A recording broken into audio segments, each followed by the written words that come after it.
And I'm Church, otherwise known as Charles Dale Nielsen.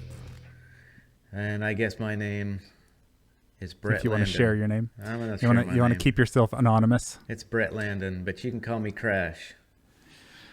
Do we want to explain why we're called Crash and Church? We should keep the mystery alive for a little bit. Okay. So you're going to comment below if you think you know why we might be called Crash and Church. I guess. Is that something we do, right? Have people comment. Yeah, that's Speaking right. of which, if you find this content interesting, feel free to subscribe because we hope to build an audience, right?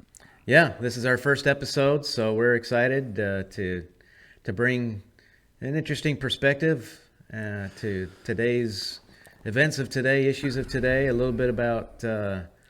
And I think perspective is a good way to put it because we are experts at nothing. So No, we are experts at certain things, but not related Just not to anything we're yeah. going to be doing today. Exactly. So you are an expert at composites, fiberglass, for sure. Yeah. Composite materials, yes. Materials, Not various just materials. fiberglass. Fiberglass is a composite material. Right. And I would call myself an expert at music, composition, and a few other things.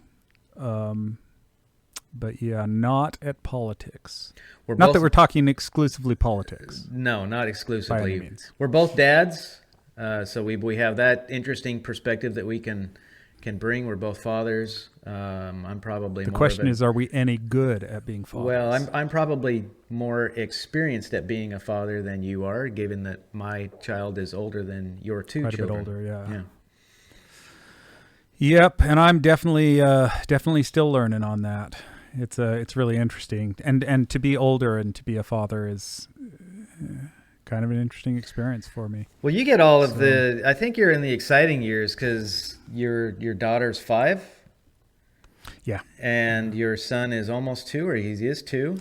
He's 2. Yeah. Yeah. So you have a really cool period of time right now because your children are seeing things kind of in a very imaginative way.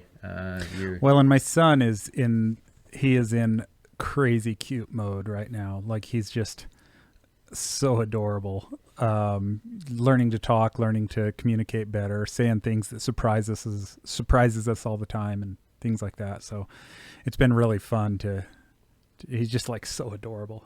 I really enjoyed that age with my son because I got to see things through his eyes again. So I mean, I experienced things when I was a kid, and you get to experience them again through your children's eyes. So it makes life pretty fun. Right. And I have done that to an extent for sure. I mean, I decorated his room with Star Wars, so that was definitely for me, not for him. He doesn't understand it yet. No, but he'll get the magic though. When I would watch those movies, the Star Wars movies, we always watched the originals. We never watched the new ones. We always watched the original trilogy. And when I would watch those, he would always go to his room and get all of his Star Wars toys. So I had to pause the movie, and then he would come back down and he would have all of his Star Wars toys, and he would set them up on the floor or the ottoman in front of the television. And it was just a way for him to connect in a real way with what he was seeing on screen. Right. That's cool. Yeah, that's exciting. So that's fun. Yeah, I'm definitely looking forward to that sort of stuff. And you have some of those figures. Yep. Some of yours, that I bought from you. Mm-hmm. So that's exciting. Mm-hmm. So today we wanted to talk a little bit about the recession. It's a timely subject, and we kind of have a little bit differing opinions, I think, on it. Though generally, I think we're both going to agree. We'll see, I guess. We're both conservative, though. At least we have a conservative viewpoint. But I think I tend towards a little more moderate on my conservatism than you do. Maybe in certain things, maybe. Yeah. I think in certain things. In other things, I think you've described yourself as a very conservative person. Certainly, yeah. Morally, religiously, those sorts of things. I'm extremely conservative, correct. But when it comes to policy and the politics of it, I tend to be pretty conservative on some things and then little bit more moderate. I mean, in today's world, even my moderate conservative is considered extreme conservatism and far right, because things have gone so far astray with the left going so crazy. But I'm not as extreme as you are on those things, and you're not even that extreme. Well, on see, it. and then there's the thing. You talked about how far left the Democrats, the liberals have gone. It's now an extreme left party where even the traditional liberal is now considered center. And and that's really where it's gone. It's the center has stayed probably where it's always stayed. I think the right it is now where it has been for many years. But it's that the left has moved so far left that now the right seems very far right to them, not to us, but to them, because we're still the same. We still have the same values. I think it's accurate in what you said to describe it as the party, like the power and the party structure and those in power and stuff have moved. I don't think that that's true of everyone who's on the left. And so what happens is you see like that meme with Elon Musk where he shows where, he's on the line where he actually is to the left. And then the party moves so far further left that he ends up being considered on the right. And you see that with a lot of other personalities too. Tim Pool is another one I know who is center left 10 years ago even, or maybe even less than that. And now he's considered far right by a lot of the people on the left, which is, compared to me, he's not right at all, because he supports a lot of policies and ideas that, I don't agree with, because it's become such a skewed view of things that most normal people would consider normal. We consider our positions to be normal for conservatives. We consider the ideas that are now the mainstream on the left as very extreme. Well, and a lot of those ideas were considered normal by those on the left as well too, and are in a great part. Like what the stuff that's happening with all the what you might call grooming, the child. I would say that people that are in Main Street America, not mainstream, but Main Street America, they are the ones that are still in touch with reality. They're still in touch more with common sense. Common sense isn't quite as common anymore, but yeah, it's not common at all. No, but I mean they can't call it common sense anymore. It's just it's just sense. Yeah, it's sense. Uncommon sense. Yeah. So you have, but I do think that Main Street America, just everyday people living their lives, are still in touch with what most people in that same position, which is most everybody. They are the ones who are seeing these things happen, and that's why they're speaking out against it. Whether they consider themselves Democrat or Republican or independent, there's actually a lot of people who are moving really independent because they don't. They don't want to be associated with the left anymore. It's more coming from the left. Yeah, you have who were considered mainstream Democrats. They are now becoming more associated with independent. They're registering as independents because they don't want to be attached to the party that controls everything right now. Okay, well let me start by asking you a question. Are we in a recession? Yeah, so we kind of have a little bit of discussion on this. I did add some things that I thought to our notes that I thought were pretty easy to answer, and quite honestly, the answer to this is very simple: yes. Yeah, and kind of what I'd like to do is have you kind of present your thoughts, if that's okay. And kind of go through and talk about some of the concerns you're having and the way you're feeling about things and stuff, because I think then I can be a foil to that and maybe give some counterpoints after you're done and talk about sort of my position and my view on things, and then we can go back and forth based on those two ideas. Does that sound good to you? Yeah, that's fine. So I'm pretty passionate when it comes to things like this, because for me it's very common sense. I see these these antics that are being played by the left right now. It's the administration, it's the media who is complicit in the lies that are being spewed by the administration. We have now decades of articles and definitions of what a recession is, and it has always come down to the main definition, which is two economic quarters of negative growth in a row. Right. And now the left is saying, well, that's no longer the definition, even though they would have said this not even 2 years ago under the Trump administration. And it's amazing the dance that they're playing.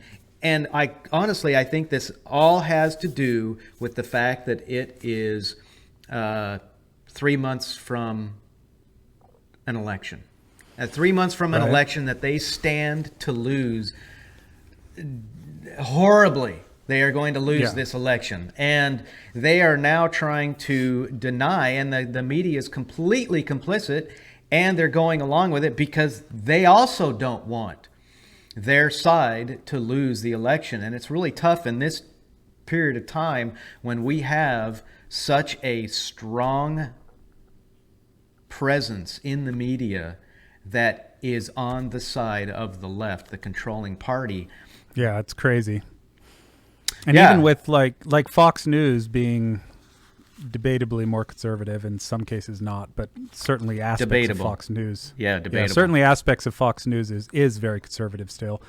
But man, like if you do a search on one of the search engines for news, you don't get Fox News in your results. Like it's very controlled and very obviously very controlled and very swayed. Where do you go? I mean, the number one search engine is Google. So where do you go if you're going to find something? And even then, you're still going to get pretty heavily skewed responses. Even One America News, they have been completely shut out because they are probably, at least they were, the most conservative of the cable news networks, and they were heavily fought against. They had their channels taken away, and now they're basically being forced out into oblivion. One of the things that I wanted to share, this article that we've got from Reuters. Reuters leans pretty heavily left. I know you didn't think that the article did, but I really do think so. The title of the article is "No, We're Not in a Recession." Biden administration tells the U.S. voters. So they do say in the title that this is what Biden said, but the article goes through and is completely on the side of the administration. While a broad rule of thumb holds that two consecutive... Now listen to the way that starts, though. While a broad rule of thumb.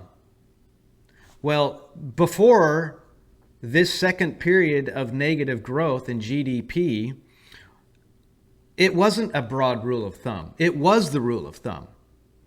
And if you'd see how they're immediately addressing this is a broad rule of thumb. In other words, it's kind of what people generalize a recession as, but as we're going to teach you, it is not what a recession is. And their bias is going to come out. And I think that's where it starts to. My view differs maybe from yours, but I'll address that. No, that's fine. The strong U.S. job market means this may be a rare moment that is not enough for economists to declare the world's largest economy in recession. So immediately they are going to the U.S. jobs market and they are saying because it is growing. Now, there's one reason why the jobs market is growing. Right.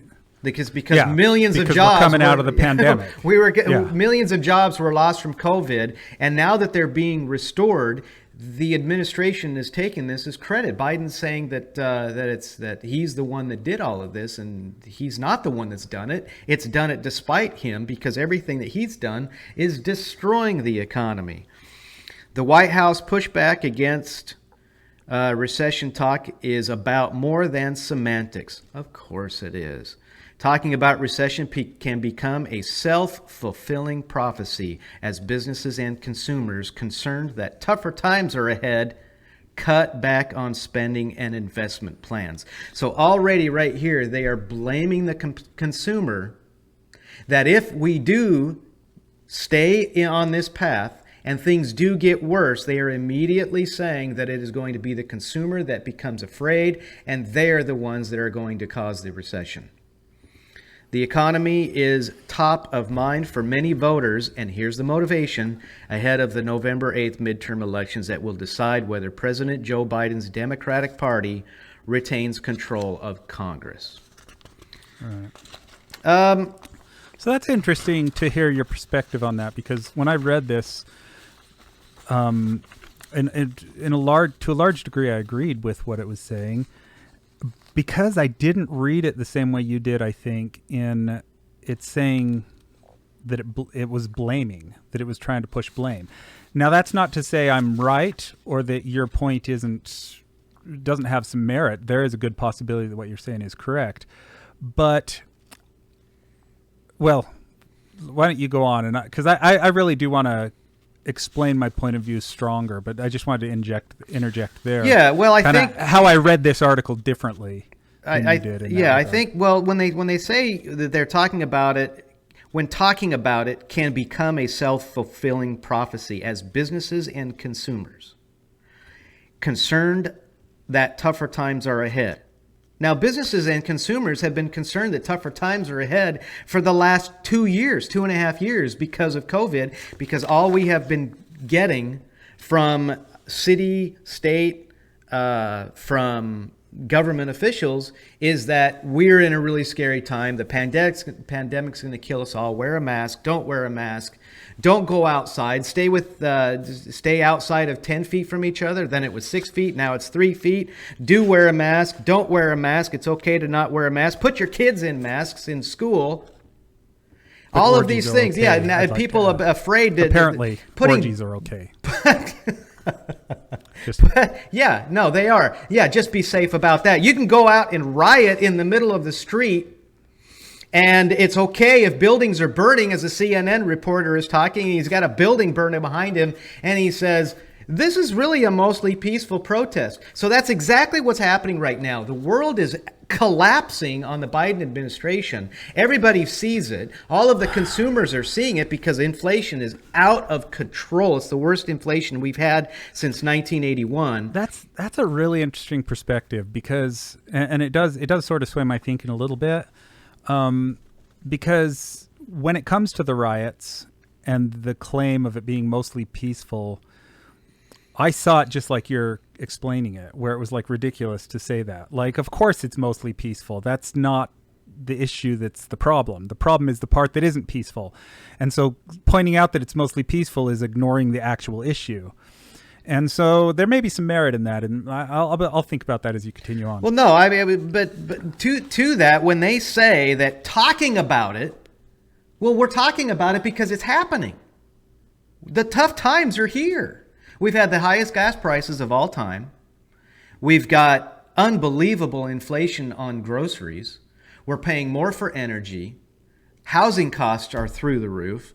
So all of these things are happening. This is what the American people are feeling. And they're saying in the article, talking about it. Well, tough times are certainly here. They are here, but it says talking about it. Because right, you've got... They're here, but they have the potential of getting much worse. They do have the potential of getting worse, but people are talking about it because that's what they're experiencing.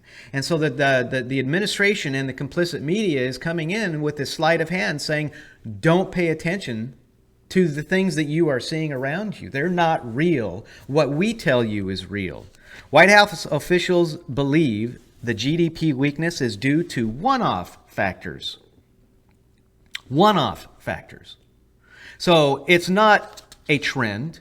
It's not Yeah, something that that definitely they, strikes me as Yeah. a little disingenuous. not something that they've caused, but these are one-off factors. Obviously, things that they have no influence on whatsoever, including a decline in companies restocking inventory. So now it's the company's fault and may not reflect broader trends. So what's causing the trends? It's not saying it, but they are immediately putting the blame game out there, and this is where it's going to lead. We're seeing signs of slowing in the economy, but slowing in a direction towards positive growth with lower inflation, consistent with the kind of transition we'd like to see, said one senior administration official. These are word games. Right. And I do want to point out, though, that what you're reading and the parts that I see as disingenuous and manipulative and plain politics is coming from the Biden administration, not necessarily from Reuters, which is where my response to, is it Reuters or Reuters? So Reuters, the okay. part where I said the part where they said we're seeing signs of slowing in the economy. This is a senior White House official. But the part before that where it said that the weakness is due to one-off factors, that is Reuters saying that. But it says White House, it literally says White House officials believe the GDP weakness is due to one-off factors. So they are giving credit where credit's due to an extent. I'm not saying Reuters isn't biased. Yeah.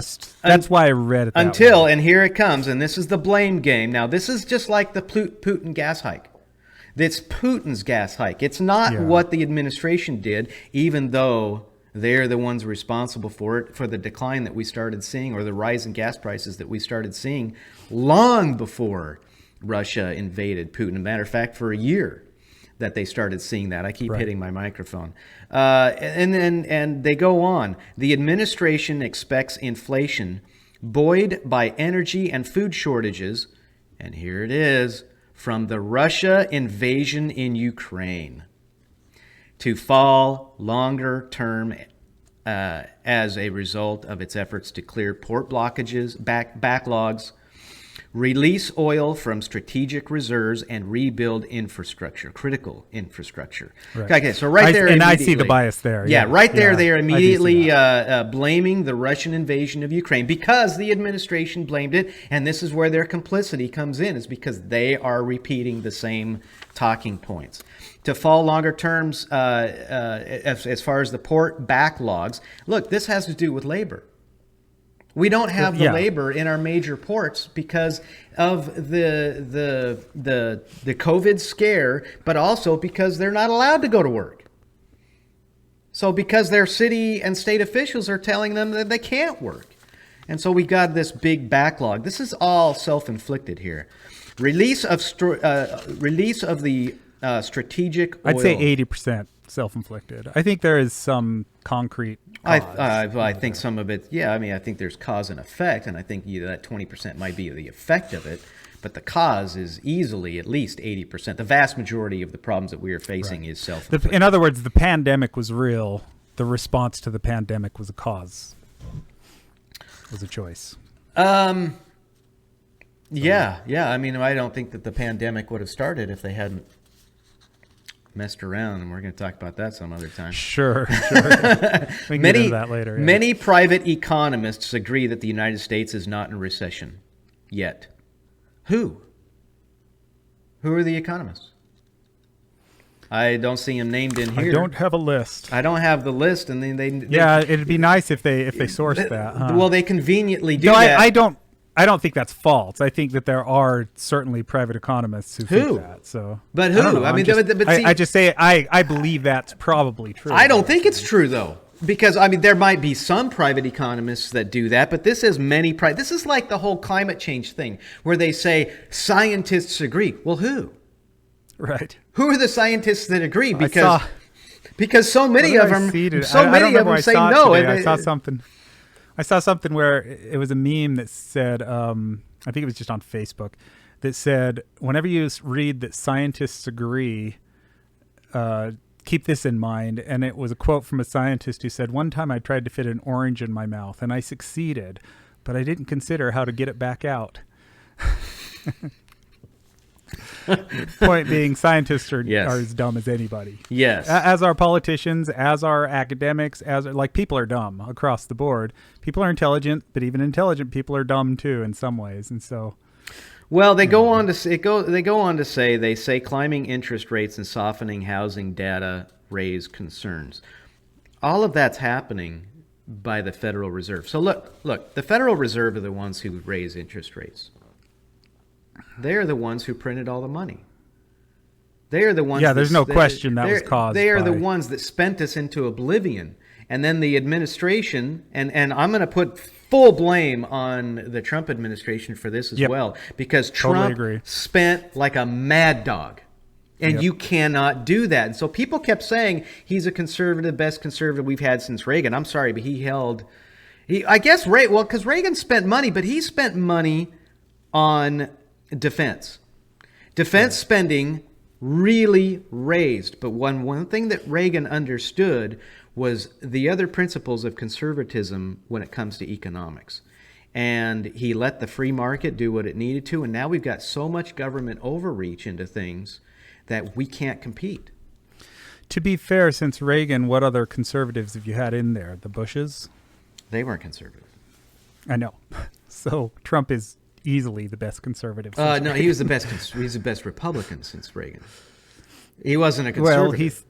He wasn't a conservative. Reagan was a fiscal conservative. Right, but my point is Trump was still not. Easily the best. He is the most conservative since Reagan, easily. Even though he is not as conservative as I wish he was. Certainly not fiscally. I totally agree with you. He was quite liberal, I think, when it comes to his spending, and that's something that we got used to this. We got used to it under Obama.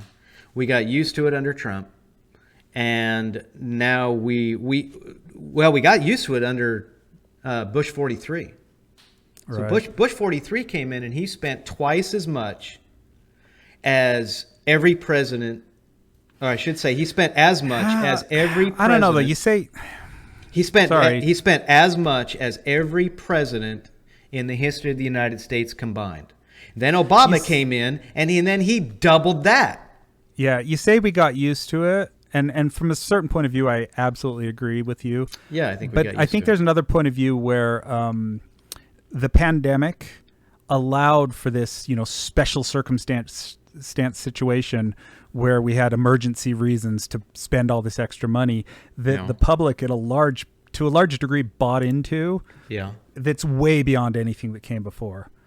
And our spending went out of control, like beyond anything. So it was an excuse to do things, but I also think that because it was something that to say that we had never faced anything like that before, obviously no, that's not true, because over 100 years ago we faced it.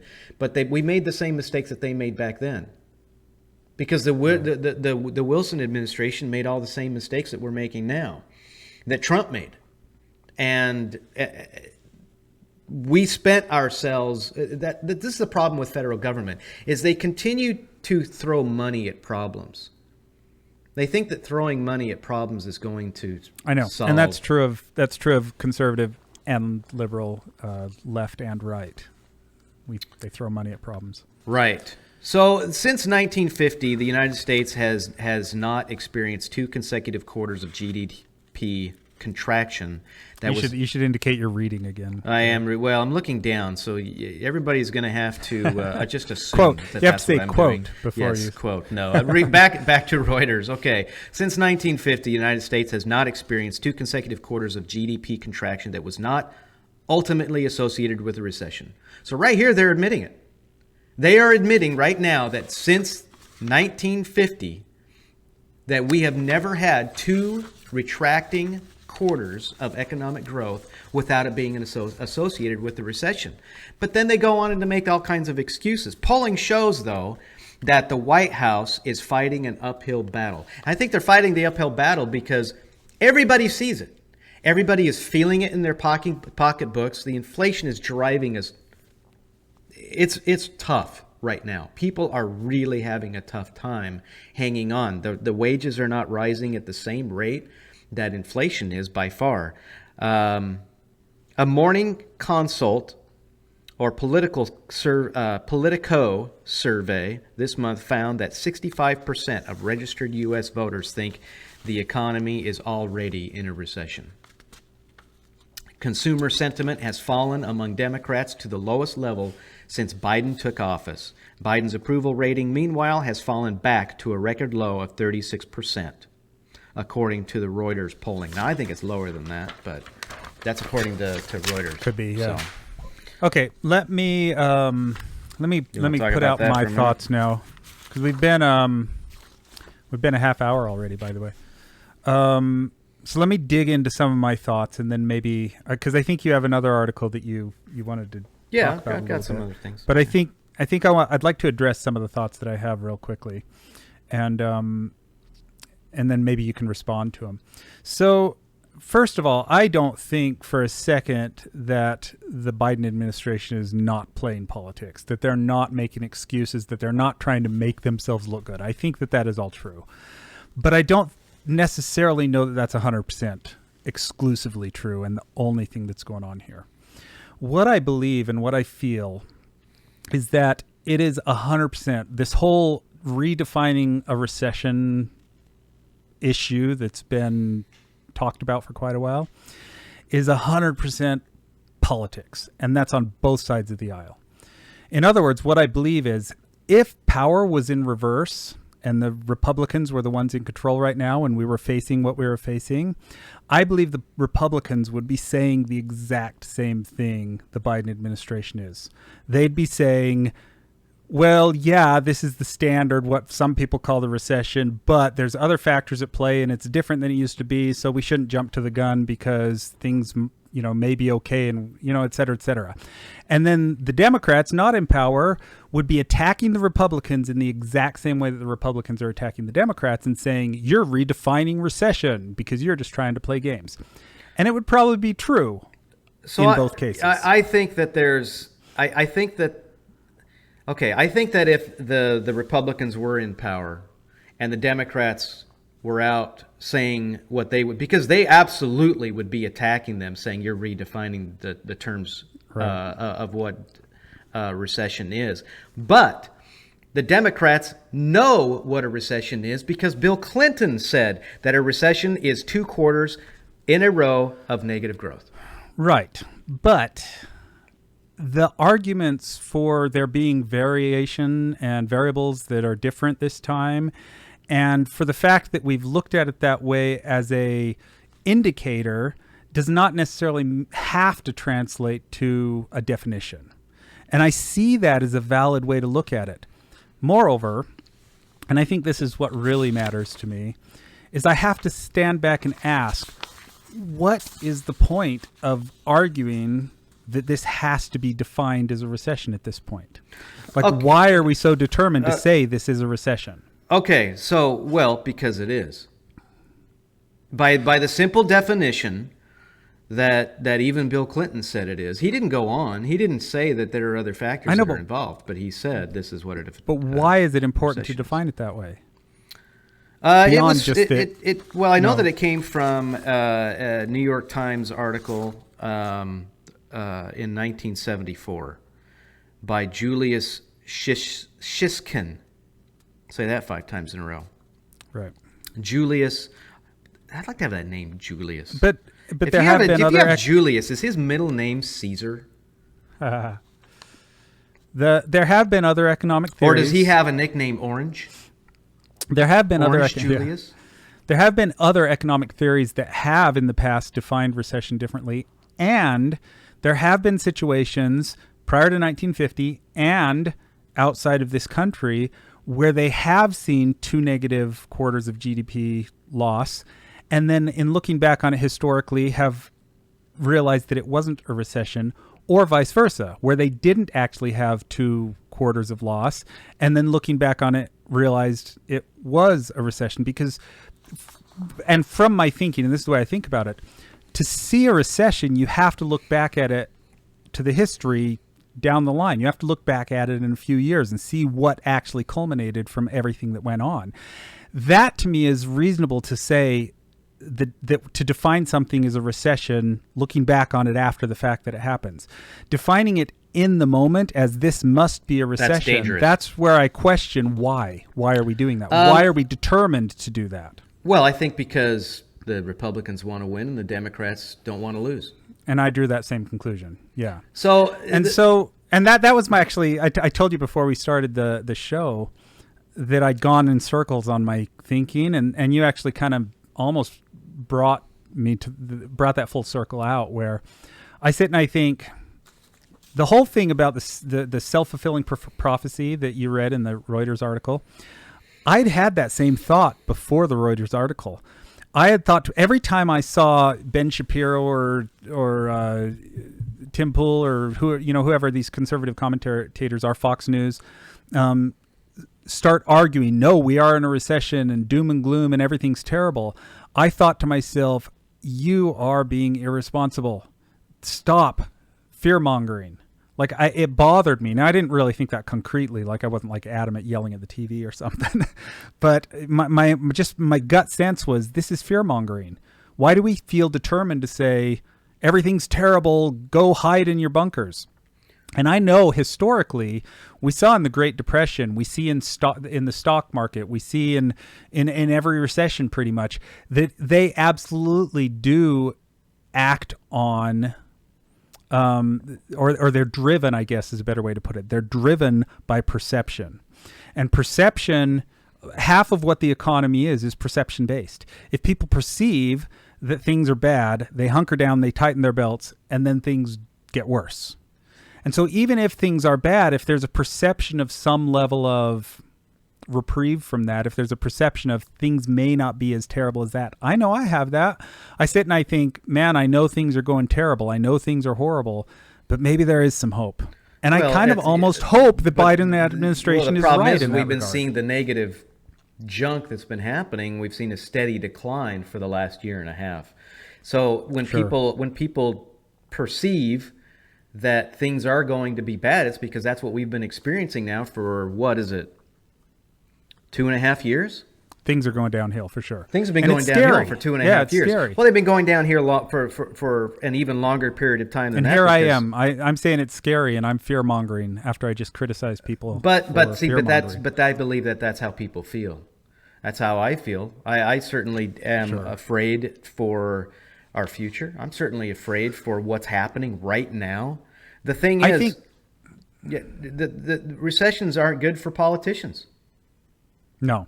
And so you have one side. I do think that there's an absolute truth to that the Biden administration, without question, partly why they're trying to claim that we're not in a recession is because they don't want to lose, right? But I think, and it may not even be for noble reasons, but I think that they also are trying to prevent things from getting worse. Now, that may be for selfish reasons. Maybe that's cynical of me. But, they don't want things to get worse because that'll guarantee that they don't get Well, think about power. What they did last year. They don't have power moving forward. So last year they said that we were in a transitory period, that inflation was transitory. It was just temporary. Well, inflation kept going up, and that was what, 3-4%? And now it's up to 9%. It's arguably by 1981 metrics, because the government changed the metrics. By 1981 metrics, we're around 18%, 18 or 19% inflation. So we are seeing late 1970s, Jimmy Carter era inflation. And so people are very concerned. But Janet Yellen, the Treasury Secretary, says we're not in a recession. She says we're just in a period of transition, in which growth is slowing. Transition. So there's that word again, transitory. These are dangerous things. It's the trendy thing to be. It's the trend. Well, they're changing the terms. They keep moving the goalposts because they're on the losing side. They don't want to be on the losing side, but they are on the losing side. Everybody sees it, and they just don't. Yeah, and I think that's true. I just think more than one thing can be true. Like I know that anybody in politics, it's not just those on the left, though the Biden administration, I think it's particularly egregious. But anyone in politics, they exaggerate. I mean, well, and Trump was particularly egregious in that regard too. Not in my state. Not in my state. We have the best governor in the world. He is great. That's true. He's in Florida for those who are listening. Yes, I'm in the free state of Florida. And I agree, but still, I know there's still politics. There's still politics, and everybody's going to put spin in politics. So even if you have an honest politician, they're still going to be spinning it to sound the best way possible to try to influence things the best way they can for their cause and for their They want to be right. Yep, and that's they want to be right. They want the other side to be wrong because they're running to win votes. There was an interesting email that I got from the Tuttle twins. Do you know the Tuttle twins? Have you heard about their books? I have heard of I've heard of it, but I don't remember. They've got really cool books. They have these children's books. They have teenager books, or books for teenagers, and they teach things like the economy. They have a lot of stuff to do with civics, but they write it in story form, so you get to read these cool stories. But I have come across this before, yeah. Yeah, okay. So George Orwell, the author of the 1984, talked about the thought police. In this email, it says, George Orwell was passionate about the importance of language and the dangers of changing the meaning of words we don't like. Chilling storylines based on socially acceptable news speak and politically incorrect thought crimes were front and center in his most famous book, 1984. Don't you see that the whole aim of newspeak is to narrow the range of thought? In the end, we shall make thought crime literally impossible because there will be no words in which to express it. He also wrote in an essay, if thought corrupts language, language can also corrupt thought. Can you think of anything that's been narrowed by changing language lately? Starting with the word gender. What is a woman? Peaceful protest. Vaccine. Bipartisan. Tolerant. The list goes on. These words have been weaponized and redefined so heavily that they've lost their meaning. And if you use them incorrectly or have so-called outdated understanding of their meaning, in other words, if you're normal. Yeah, you my friend, are guilty of thought crimes. Yeah. And I absolutely agree with all of that, and I see it as extremely dangerous, and I'm right there with the Tuttle twins. I'm right there with you on that thinking. I'm just not sure, quote unquote, air quotes here, redefining, I made my focus go wonky. Redefining, am I air quoting redefining or am I air quoting recession? I think you're air quoting your microphone is actually what you're air quoting. Yes. Quoting. But redefining recession, I'm just not sure that fits into the same category as redefining what a woman is. It's not the same sort of, what is it called? Double speak or... I don't think you should even use that word. I'm offended that you would even use the word woman. The word recession? The word woman. The word woman. Yeah, no. We don't know what recession is. And apparently we don't know what a woman is either. Because we're all just it. So we know that the media has been acting incredibly irresponsibly. But they go into these articles and they talk about these experts. The administration says experts. Who are the experts? Yeah, you really need to be talking about who your experts are, but even then, it's appeal to authority. It's not, it's a logical fallacy to say that because the authority says so, this must be truth. Well, exactly, so, and if they talk about the chairman or a former chair of the Federal Reserve, I would say that is a heavily biased expert. They are the ones making all the rules. They're the ones that have changed everything. They're the ones that keep spending the money. They're the ones that have created the inflation. Now they're raising the interest rates to try to and that was going to lead down into my their next problem. Question. Yeah, that was going to lead into my next question, which is it worth it? So the recession, recessions kill inflation. That's likely what's going to happen is we're going to have some pretty bad economic times, but inflation will. Yeah, it'll be interesting to see what happens here. Is that worth it? Ideally, I would think. Is a recession worth? Are you saying is a recession worth it? Or Is the recession worth killing inflation? Yeah, that's what I'm asking. Well, I don't think a recession's worth anything. I think we all want to not have a recession. Yeah, I think the ideal is that pay would just go up to match inflation. So are you saying that you think that the Federal Reserve is raising interest rates to cause a recession? Oh yeah, yeah, absolutely. Yeah, and that's for more than just one reason. I mean, the recession has been caused, in my opinion, the recession has been caused intentionally across the board in order to, bring in the quote unquote, air quotes again around my microphone, the new world order.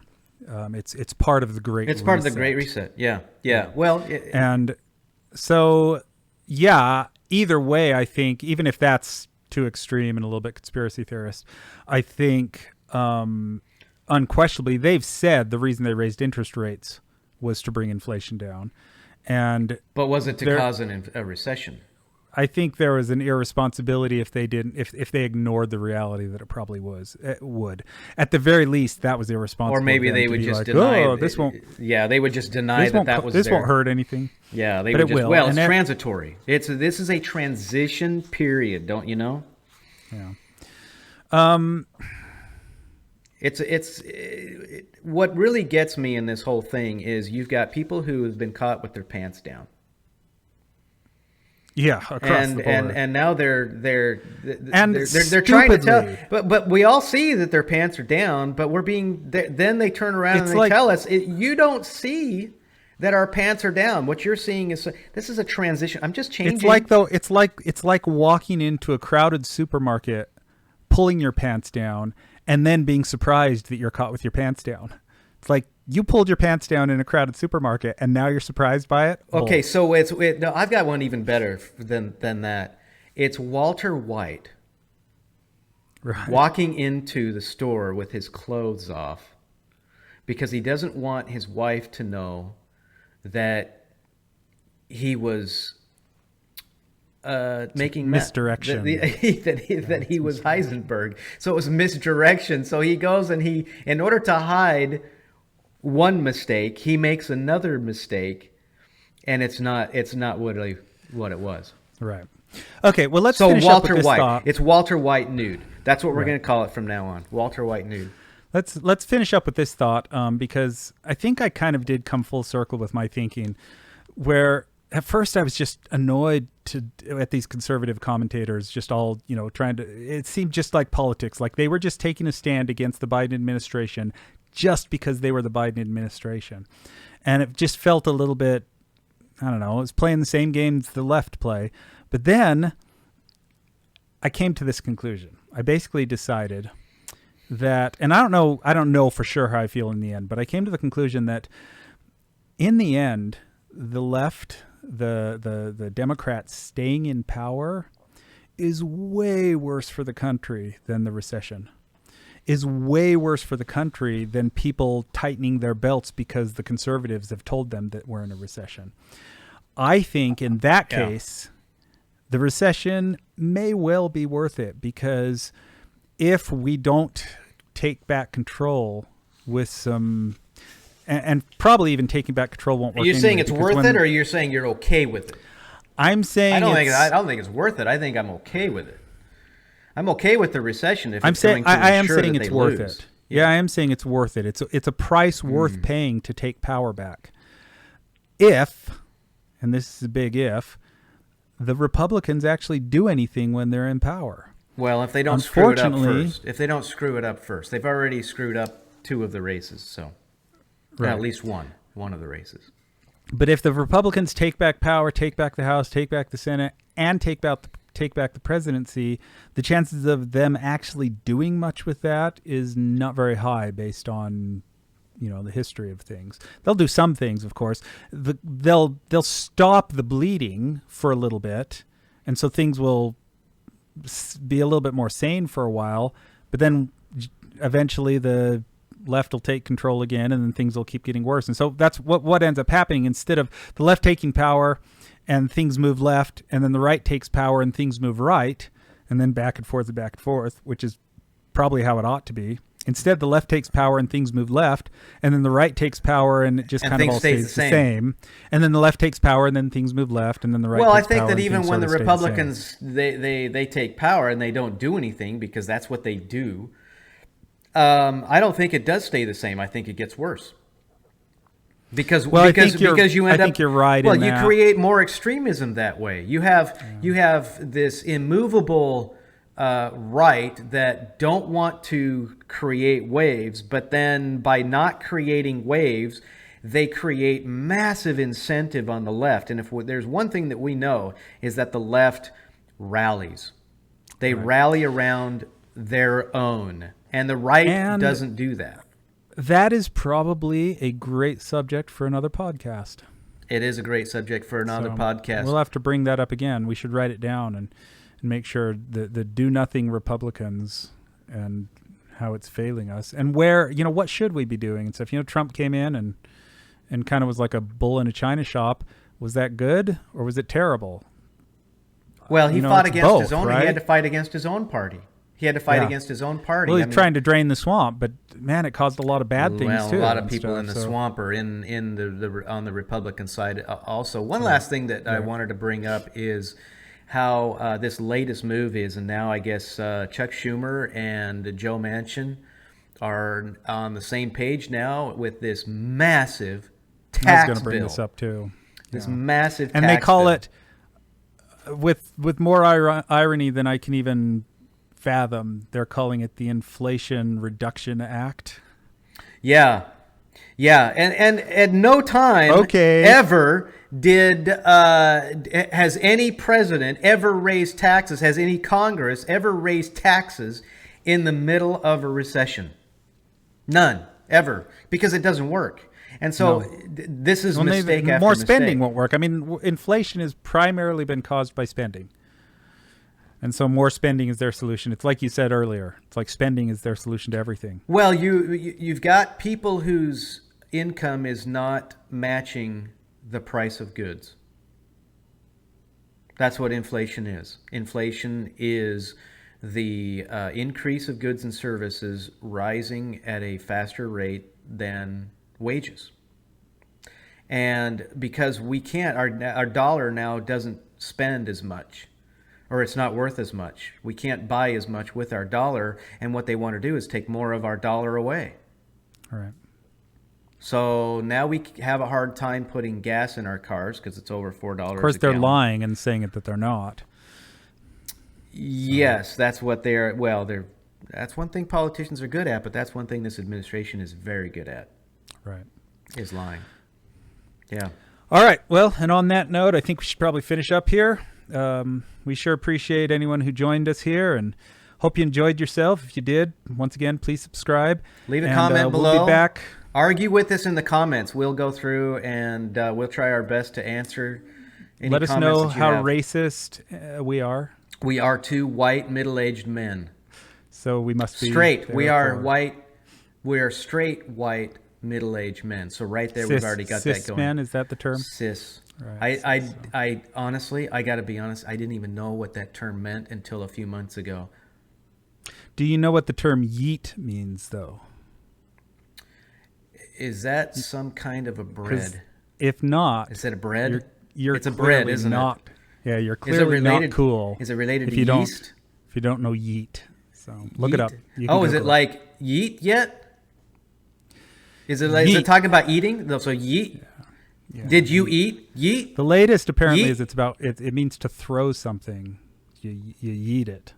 So kids these days. See, that sounds like food. And on that note, I'm going to go grab a cookie.